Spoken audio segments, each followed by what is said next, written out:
அவங்க டிஎஸ்ஆர் பேசுகிறேன். ரொம்ப சந்தோஷமான விஷயம்.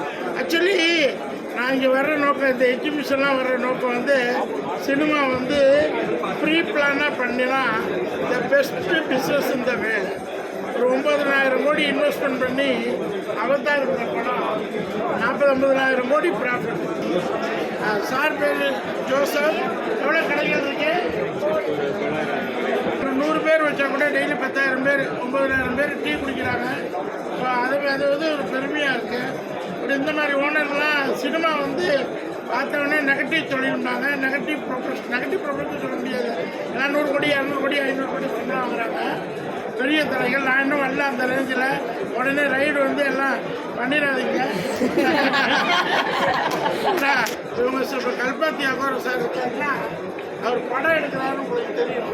ஆனால் அவர் பால் பண்ண வச்சுருக்காரு. 2000 மாடு தெரியுமா? வத்தலகுண்டில் 2000 ஏக்கர் 3000 ஏக்கர் இருக்குது. பால் வியாபாரம் பண்ணுறாரு. அவர் பண்ணும்போது இவரும் பண்ணலாம். கரெக்டாக இல்லைங்களா? ஒரு பால் வியாபாரி வந்து விஜய் சாரை வச்சு 300 கோடி படம் எடுக்கும்போது அட்லீஸ்ட் ஒரு 5 கோடி 10 கோடி வச்சு நீங்கள் படம் எடுக்கலாம். உங்களுக்கு கரெக்டான என்ன சினிமாவில் பயமே போட்ட காசு வாஷ் அவுட் ஆகிடுங்கிற ஒரு ஃபால்ஸ் மெசேஜ். அதை உடைக்கணும். சினிமாவில் ப்ரொடியூசர்ஸ் வந்து போட்ட காசை விட 10 மடங்கு வரணும்னா தாங்கும் சக்தி வேணும். அது இப்போ ஒரு 900 கடன்னா அந்த தொழில் தெரியும். இப்போ இவர் யாரையாவது நம்பணும். ஒன்று நடிகரை நம்பணும், இல்லை அவங்க ஃபேமிலியில் யாராவது சக்ஸஸாக இருந்தாலும்.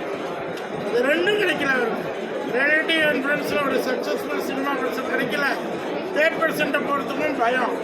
அந்த பயத்தை உணர்ந்தா இன்றைக்கி சினிமாவில் நிறைய பேர் ஹோட்டல் வச்சுருக்காங்க. இன்னும் சினிமாவில் வந்து நிறைய பேர் சம்பாதிக்கிறவங்க டீயில் வந்து ஒரு 500 கடை ஃப்ரான்ச்சைஸி இருக்கும். ஒரு 500 கடை நல்ல பிராண்டாக இருக்குது. ஸோ ஒரு 30-40 கண்ட்ரியில் இவர் வந்து ஃப்ரான்ச்சைஸி கொடுக்கும். வளர்ந்த நாடுகள் போனோம், வளர்கிற நாடுகள் போகலாம், தமிழ் இண்டஸ்ட்ரி எங்கெல்லாம் இருக்காங்களோ அங்கெல்லாம் போகலாம்.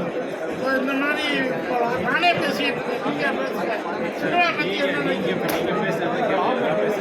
அது வந்து இல்லை நானும் ஒரு விதத்தில் வச்சு டிபாய் பிராண்டை உருவாக்கி எப்படி இதை உருவாக்குறீங்க, எப்படி கஷ்டப்பட்டீங்க, எப்படி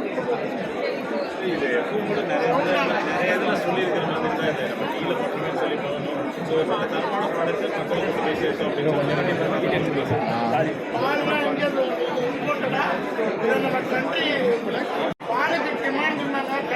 பெரிய லாஸ்ட் இயர்லாம் டென்மார்க்கு, டச்சு, போர்ச்சுகல் இந்த கண்ட்ரிகள் தான்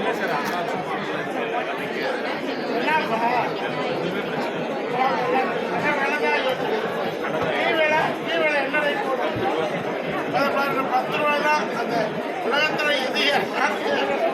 இந்த டீல விலை ஏற்றிட்டா போராட்டமே. சினிமா வந்து நேசிச்சா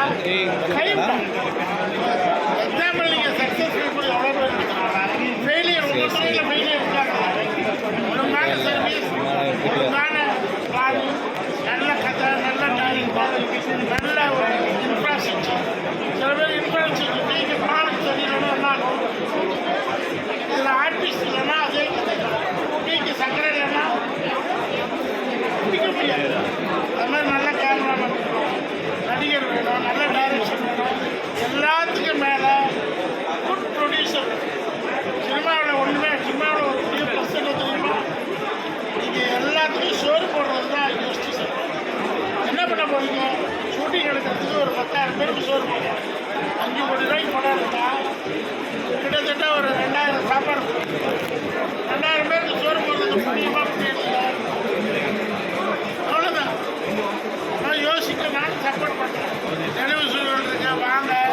இப்போ நான் எப்படி உங்களை வந்து ஸ்டாலில் சந்திக்கிறோமோ அதே மாதிரி ஷூட்டிங் வாங்க. ஒரு 10 கோடி படம், 100 கோடி படம், 200 கோடி படம்லாம் உங்களுக்கு வந்து அவேர்னஸ் பணம் வந்து பேங்க் கொடுத்துரும். உங்களுக்கே கொடுக்கும். ஏன் கொடுக்குதுன்னா உழைப்பு வச்சு. Okay, thank you. ஒரு காமெடி மட்டும் சார். அஜினி சார் உங்களை எப்படி சார் கூப்பிடுவாரு? ஒரு நிறைய பேர் சீனிவாசன் தான் கூப்பிடுவார். சீனிவாசன் தான் கூப்பிடுவாருங்களா? அஜித் சார் சீனிவாசன் தான். வேற என்ன? அவர் அண்ணாமலையில் இருக்கார். அவர் இல்லை, நான் ஆஃபீஸர். அஜித் சார் சீனிவாசன் அண்ணா சீனிவாசன் சீனிவாசன் தான். Thank you bye. சேனலை லைக் பண்ணுங்கள், ஷேர் பண்ணுங்கள், சப்ஸ்கிரைப் பண்ணுங்கள். தேங்க்யூ. வருங்கால ப்ரொடியூசர் அவருக்கு ஒரு வாழ்த்துக்களும் சொல்லி